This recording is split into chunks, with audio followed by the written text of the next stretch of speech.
بسم اللہ الرحمن الرحیم۔ معزز سامعین، میں ہوں ندیم آپ کا بھائی۔ امید ہے کہ آپ خیر و عافیت کے ساتھ ہوں گے، صحت و سلامتی کے ساتھ۔ آج کی جو ٹاپک ہے وہ ہے کہ 14 اگست کیسے منائے۔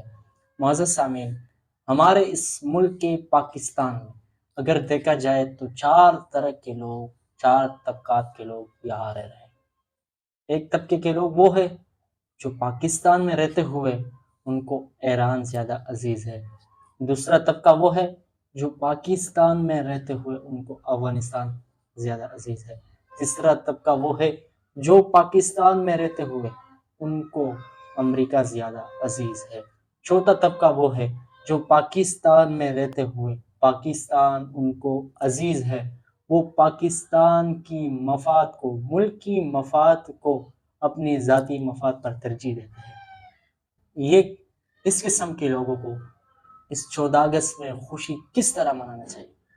معزز سامعین، ملک پاکستان اللہ رب العزت کی نعمتوں میں سے ایک بڑی نعمت ہے ہمارے لیے۔ اس ملک کے پاکستان میں اگر دیکھا جائے انسان کے لیے مذہبی طور پر بھی بہت آزادی ہے۔ یہاں آپ نماز پڑھ سکتے ہیں، آپ پر کوئی پابندی نہیں۔ آپ دوسرے کام، اسلامی کام، تبلیغ کر سکتے ہیں، اور اسی طرح دوسرے جو دین کے شعبے کی جو کام ہے وہ آزادی سے کر سکتے ہیں۔ معزز سامعین، اس ملک کے پاکستان میں رہ کر ہمیں خوشی منانی چاہیے 14 اگست کے موقع پر، یا غم منانا چاہیے؟ معزز سامعین، آج ملک پاکستان کی حالت پر اگر غور کیا جائے، فکر کیا جائے تو دل خون کے آنسو ہوتا ہے۔ یہ ملک پاکستان جس کے لیے ہزاروں بلکہ لاکھوں لوگوں نے اپنی جان کی نذرانہ پیش کی اور اس ملک کے پاکستان کی آزادی کے لیے کوشش کی، آج اس ملک کے پاکستان میں رہنے والے ان کے خاندانوں کے ساتھ کیا سلوک کیا جاتا ہے؟ آج 14 اگست کے موقع پر میں اور آپ دیکھیں کہ ہمیں اس ملک نے کیا ترقی دی اور اس ملک نے ہمیں کیا دی۔ آج 77 سال گزرنے کے بعد یہ ملک ترقی نہ کر سکا، یہ ملک اپنے عوام کی تحفظ نہ کر سکا، یہ ملک معاشی حالت میں کمزوریوں کی طرف چلا گیا۔ تو آج اس ملک میں رہتے ہوئے ہمیں خوشی کے بجائے ہمیں ہر شخص نے فکر کرنی ہے۔ ہمیں سے جو شخص جس فلم میں ہے وہ اپنے اوپر نظر کرے ذرا اپنے گریبان میں جا کے کہ آیا میں نے ملک کے لیے کیا کیا ہے، میں اس ملک میں رہتے ہوئے اس ملک میں میری کیا ذمہ داری ہے۔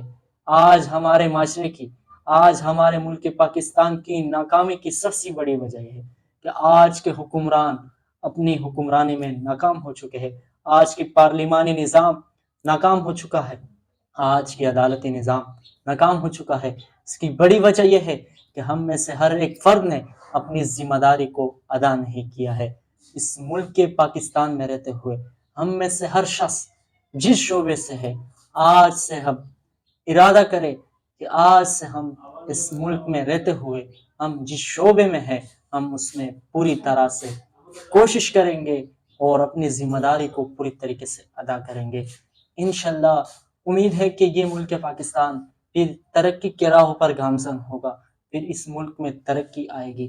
آج یہ ملک ہے کہ جس کے 70% لوگ باہر اس ملک سے جا کر غلامی کی زندگی بسر کرنے پر مجبور ہے۔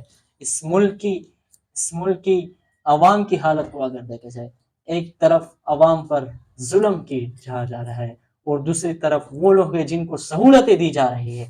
آج اس ملک پاکستان پر میں اور آپ اپنی زندگیوں میں غور کریں اور اس ملک میں رہتے ہوئے بذات خود جس شعبے میں ہم اس کے لیے کوشش کریں اور اس ملک کی ترقی اور کامرانی کے لیے کوشش کریں، ورنہ آج 77 سال گزر گئے، یہ ملک ترقی نہ کر سکا، اسی طرح صدیاں گزر جائیں گے اور یہ اسی طریقے سے رہ جائے گا۔ تو کوشش کریں، اپنی ناکامی پر شرمندگی ہونی چاہیے ہمیں، نہ کہ ہم اس موقع پر خوشی منائیں۔ آج ہمارے ملک کی معیشت، آج کی سیاست، آج کی پارلیمانی نظام، آج کی عدالتی نظام آپ کے آنکھوں کے سامنے ہے۔ آج غریب تر ہوتا جا رہا ہے اور امیر تر ہوتا جا رہا ہے۔ اس کی بنیادی وجوہات کیا ہے، ہمیں اس پر غور کرنا چاہیے۔ ہمیں ملک سے دشمنی نہیں بلکہ ملک میں رہنے والے ان لوگوں سے بے وفائی اور گلہ اور شکوہ ہے جو اس ملک میں رہتے ہوئے اس ملک کے ساتھ غداری کرتے ہیں اور اس ملک میں رہتے ہوئے اور اس وطن سے وہ بے وفائی کرتے ہیں، ہمیں ان سے گلہ ہے۔ تو آج سے آپ اپنی زندگی میں یہ کوشش کریں کہ آپ ملک پاکستان میں رہتے ہوئے اس ملک کے لیے آپ سے جتنا کچھ ہو سکے آپ اس ملک کے لیے کوشش کریں، اس کی کامرانی کے لیے آپ خیانت سے کام نہ لیں۔ معزز سامعین، امید ہے کہ آج کی یہ میری گفتگو آپ کو پسند آئی ہوگی۔ ملتے ہیں اگلے ویڈیو میں۔ اللہ حافظ۔